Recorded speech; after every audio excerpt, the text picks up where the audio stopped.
Like any new technology, DNA testing has its benefits, drawbacks, and as author Margaret Atwood pointed out, unforeseen consequences. 8 years ago, 72-year-old Alice Collins Plubuck from Washington made a life-altering decision. She sent in a saliva sample for a DNA test, expecting it to confirm her Irish-American Catholic heritage.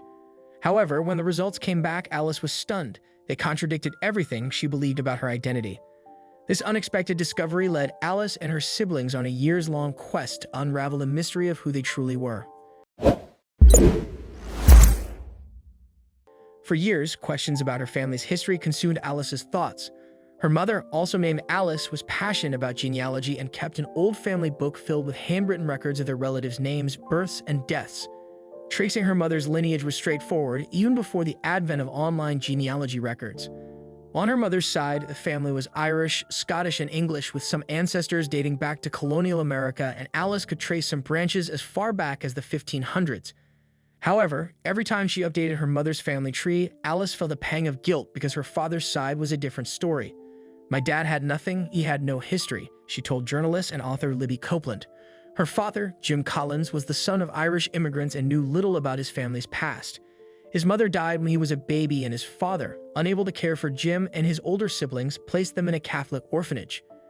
Jim spent most of his life unaware of his true birth year, mistakenly believing he was a year older than he actually was.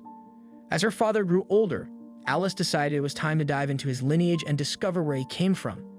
Before she began the project, she already knew some details of his childhood. She knew that living in the orphanage had been hard. Alice knew that her father had most likely been malnourished while living there because a doctor later told him that this most likely explained his small build. She also knew that he had left the orphanage in his teens, was a bit of a rebel, and eventually joined the U.S. Army Corps of Engineers and married her mother. She also knew that her father had a sister who had died when she was younger and a brother with whom he was not close. Jim was also a devout Catholic who cooked a wicked corned beef on St. Patrick's Day. But what Alice didn't know was where he came from and what happened to his parents. When her father died in 1999, Alice couldn't tell him more than he already knew. However, in the years that followed, Alice was able to find some sort of paper trail. Jim was born in a working-class neighborhood in the Bronx, New York. His father, Joseph, worked as a driver, and his mother, Katie, passed away at the age of 32 when Jim was only 9 years old. Alice also found the name of the orphanage where her father grew up. It was the St. Agnes Home and School. Although the school was no longer around, she was able to find the names of some of the sisters who worked there. Alice wrote them a letter asking if they had any helpful information about her father.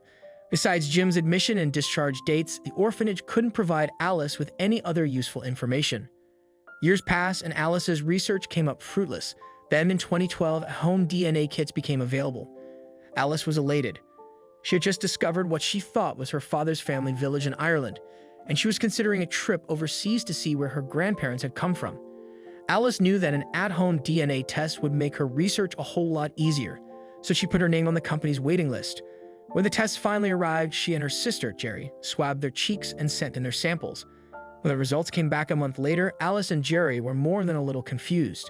Less than 50% of the sisters' DNA results were of Irish, Scottish, and English descent. The other half of their DNA was an unexpected combination of European Jewish, Eastern European, and Middle Eastern. This was odd, Alice thought, because both of her parents were from the British Isles. Surely someone at the testing lab had messed up her results or accidentally switched them with someone else's. Alice wrote to the testing company, explaining what she believed was their mistake, and decided to take the test again. But when the same results came back for a second time, Alice knew the report was correct. Several questions popped up in her mind. Who were her parents? Did her mother have an affair? Alice was determined to get to the bottom of whatever family secrets had been kept from her. If her parents weren't who they said they were, then Alice, by extension, wasn't who she thought she was. The DNA test results were just the start, giving Alice the what but not the why. Instead of being overwhelmed by the challenge, Alice, a retired IT manager from the University of California, embraced it. She had spent her career analyzing complex data and enjoyed finding patterns in chaos. After the initial shock wore off, Alice dove into the mystery. Although the idea of an affair crossed her mind, it didn't seem likely. Her mother wasn't the type, and all of Alice's siblings had their father's eyes. Still, the uncertainty lingered, especially since her father had been in the army and traveled extensively. Alice and her sister suspected the unexpected lineage came from their father's side, given that he was adopted. To investigate, Alice had two cousins, one from each side, take DNA tests. Her maternal cousin's results were normal, confirming their relation. But the results from her paternal cousin, whose mother was Jim Collins' sister, were surprising. The test revealed that Alice and her cousin shared no DNA, meaning they weren't actually related. This also indicated that Alice's father's sister wasn't truly his sister. Alice was frustrated with the results, to say the least. Not only was she back to square one, but she was also scared of being rejected by her dad's side of the family since they weren't biologically related. With the DNA results in front of them, Alice and her sister Jerry came to the conclusion that their father, Jim, was not related to his parents. "I really lost all my identity," Alice said in 2017. "I felt adrift. I didn't know who I really was." But for her sister, Jerry, the test results confirmed a feeling she had for a very long time. For years, Jerry had thought that Jim's father bore no resemblance to anyone in her immediate family, and when she traveled to Ireland in the 90s, she realized that no one there looked like her 5'4", dark-haired father. Jerry carried this feeling around with her for years, but with the DNA test results in front of her, her hunch turned into fact. With her father and her parents long dead, Alice and Jerry knew they had to unravel their father's mystery by speaking with the living. Did her father have any biological siblings? Did those siblings have any children? Was there any chance Alice and her siblings have long-lost first cousins? By 2013, the Collins children were finally getting closer to solving their father's mystery. They had their father's birth certificate and had also learned that Jim had been sent to an orphanage by the New York Society for the Prevention of Cruelty to Children. Alice wondered if her dad had somehow been confused with another child when he was taken from his home. Maybe the orphanage had mixed up her father with another baby. Going on this hunch, Alice sent a forensic artist pictures of her father sitting on his father's lap when he was just a year old, along with photos of Jim as an adult. Alice wanted to know if the people in the photos were the same person. But again, this line of thinking led to a dead end. The forensic artist confirmed that it was, in fact, the same person, meaning the orphanage hadn't confused her father with another baby. Alice began considering a different possibility. What if her father had been switched at the hospital? Determined to find out, she examined the records of babies born at the same hospital in 1913. This was no simple task. The list of Bronx-born children in 1913 was 159 pages long, disorganized, and didn't distinguish between home and hospital births.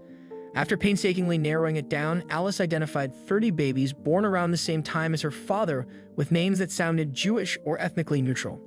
Hoping to find living relatives who shared DNA with her and her siblings, Alice searched through all 30 names, but came up empty. She then combed through over 6,000 potential biological family members in an online DNA database for 2.5 years, but still found no match. As her hope began to fade, Alice realized all she could do now was wait for someone to reach out to her. Then, on January 18, 2015, Alice's life changed forever. It was a Sunday morning and she was feeling particularly down.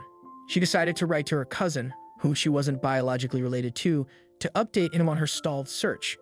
After sending her cousin an email, Alice randomly decided to check his list of DNA relatives on his genealogy account. This was something that Alice rarely did, especially since new relatives rarely showed up. But on this day, Alice decided to check, and this time, there was a new person. A stranger had sent in her DNA sample, and her results showed that she was a close relative of Alice's cousin. Alice then decided to message the stranger to ask if the test results were what she expected. "I was actually expecting to be much more Ashkenazi than I am," the woman wrote. The stranger, whose name was Jessica Benson, took the test on a whim, hoping to learn a bit about her Jewish roots. Instead, Jessica said she discovered that I'm actually Irish, which I had not expected at all. Alice felt chills. She wrote back to Jessica, asking if anyone in Jessica's family had been born around September 23, 1913, the day her grandmother was born at Fordham Hospital. Jessica quickly replied that her grandfather, Philip Benson, was born around that time. Alice began to cry, sensing she knew the truth, but needing proof. She searched New York City's 1913 birth records and found what she was looking for: a Philip Benson born the same day and at the same hospital as her father, Jim. This had to be Philip Benson. Alice realized there was no hidden family scandal. Instead, it was a simple, tragic mistake at Fordham Hospital. A Jewish baby had been sent home with an Irish family and an Irish baby with a Jewish family. The women compared the birth certificates and discovered Jim and Philip were processed one after the other, signed by the same doctor. As Alice dug deeper, she learned that hospitals back then had little to no system for tracking newborns. Babies were often kept together in the same cart, making mix-ups easy. In 1913, hospital births were rare and methods to identify babies were almost non-existent. Some hospitals kept newborns in cribs next to their mothers, but others used nurseries. Fordham Hospital likely followed the latter practice, and it wasn't until the late 1930s that hospitals began using identifying bracelets for mothers and their babies. In 1913, nurses usually relied on their memory or the mother's recognition of her newborn. After the truth was revealed, the Benson and Collins families exchanged pictures, which made everything clear. Jim Collins looked much more like Philip's 5'4" father and 4'9" mother than 6-foot-tall Philip did. "My grandfather came up to my dad's shoulders," Philip's daughter Pam Benson said. The Collins sisters also had their own explanation about why their father wasn't as tall as his siblings. They had always assumed that Jim had been malnourished while growing up in the orphanage. After all, that's what the doctor told them. Never in a million years did Alice think that her father wasn't biologically related to his brother and sister. It's a mystery that only DNA technology could have uncovered. Alice soon discovered that she had a biological first cousin named Phyllis Pullman, who was the daughter of the sister Jim never knew he had. In 2015, Alice decided to fly to Florida to meet her. Sitting on opposite sides of the couch, the two women could have been mistaken for sisters. They definitely shared the same DNA. Phyllis shared a story about when her tall uncle Philip was dating his first wife. Her observant Jewish parents didn't believe that he was Jewish, so he had to bring his birth certificate. Phyllis told author Libby Copeland, "Little did we know it wasn't his birth certificate. Over the years, the two families have stayed in touch, but what if questions continue to haunt them? They are glad to have found each other, but the revelations also bring a sense of loss." Alice and Pam struggle to reconcile the fact that their fathers were not who they thought they were. The questions about identity and religion linger. Was Jim Collins Jewish by birth or Irish by upbringing? And what does that mean for Alice?